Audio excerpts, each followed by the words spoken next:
Bali, 3 po yung kukunin ninyo? Opo. Oh, wow! Hi. Good afternoon, Sir Ben. I am Mark Godino, your sales agent from RRCT Realty. Magandang hapon po, Sir Ben. Thank you po sa pagpapa-unlock ninyo na makapag-present sa inyo ng project. Ilan taon na kayo, Sir Ben? 25 years old pa lang po. Oh, 25. May asawa na po? May pamilya na? Girlfriend pa lang po. Wow, young professionals po, no? So, Sir Ben, kami po sa RRCT Realty, may mga project po kami na ready for occupancy or RFO. Meron din po kaming mga project na pre-selling. Sa ngayon po, ang nasa harap po natin, ito po yung mga project na ready for occupancy na po ito. This is, again, developed po by APEC. Ang turnover po natin dito ay, ano po ito? Bear type po yung turnover po natin dito, no? So, meron po tayo dito mga project, inner unit. Meron din po tayong corner unit doon sa side po na yon.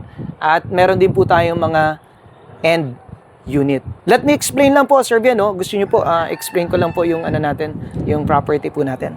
Tara po, Sir. Sir Bian, in front of us is an inner unit, no?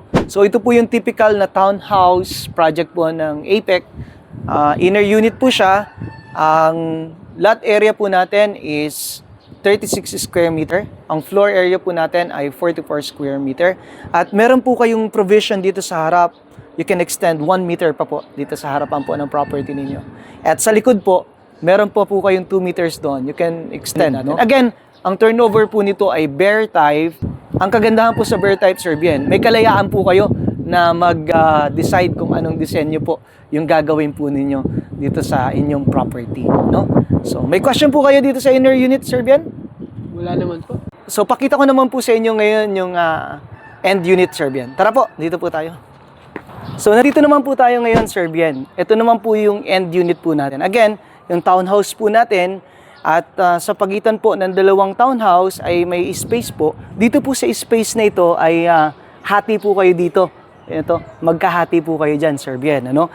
Medyo mas mahal lang po ito ng konti kumpara po dun sa regular townhouse po natin na inner unit.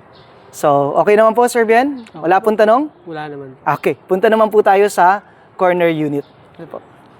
So, this time naman, Sir Bien, nandito naman po tayo sa corner unit. Ito naman po yung corner unit natin. So, again, same time, townhouse lang din po siya. Ang pinagkaiba lang po natin dun sa inner at sa end unit, ito po, dalawa po yung road ninyo. Nasa kanto po kayo. And this kind of unit po is napaka-practical po niya at advisable po siya sa mga business. Pwede po ninyong i-utilize at i-maximize po yung potentials ng ganitong klase ng unit for business po. Any questions so far sa mga project na pre-present ko sa inyo, Sir Bien? Wala naman po so far. Oh, good to know, Sir Bien. Gusto ko lang po malaman ngayon kung kompleto na po ba kayo ng documents na sinabi ko sa inyo like proof of billing, birth certificate, payslip, at saka 2 valid IDs. Yes po sir, actually dala ko na nga po siya ngayon. Oh, that's nice to know, Sir Bien. And gusto ko lang po malaman kung ano pong mode of payment po yung gagawin po natin dito. Through Pag-ibig financing po ba? Bank financing? Or ikakash po ninyo yung ano? Actually, plano ko po na talaga na spot cash po itong Oh, that's great, Sir Bien. Now that we know na cash po pala yung mode of payment na gagawin ninyo, may I know po kung may napili na po ba kayong unit sa mga pre-present ko po sa inyo? Actually, meron na po. Oh, alin po yan, Sir Bien? Itong corner unit na pinakita mo sa akin and yung Yes po. dalawang inner unit na katabi niya. Bali, 3 po yung kukunin ninyo? Opo. Oh, wow! Thank you so much, Sir Bien. May mga tanong pa po ba kayo about sa proseso o tungkol dito sa mga unit na kukunin po ninyo? Wala naman po sir. Maliwanag po sa inyo, sir? Napakaliwanag sir. Wow! Kung wala na po kayong katanungan, siguro, invite ko na po kayo sa office para po ma-process na po natin yung pagbili po ninyo ng 3 unit. Thank you, Sir Ben. Tara po. Sir, gising sir. May tripping pa po tayo, sir. Malilate na po tayo. Tripping? Oh, hirap pala. Ganyan lang pala yan. Wala ako, totoo na. Oh my God.